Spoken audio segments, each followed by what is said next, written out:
以前我哋細個換牙，當然係自己嚟啦。但係而家好多時咧，細路仔嘅換牙問題咧，都要揾醫生咧係去到處理嘅，或者去諮詢一下嘅。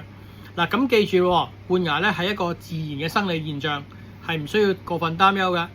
通常嚟講，一般小朋友換牙咧，通常係先出咗4隻大型牙先嘅，即係話咧20隻乳齒以外，先出咗4隻大型牙先，就係成棚牙最後邊一隻。成年人叫第一大人牙啦，或者第一臼齒啦。OK， 咁然之後咧，先至咧有啲乳齒咧係開始鬆動同埋脫落嘅。通常咧細路仔牙咧，大家可以記住一個口鉗嘅，就點樣咧？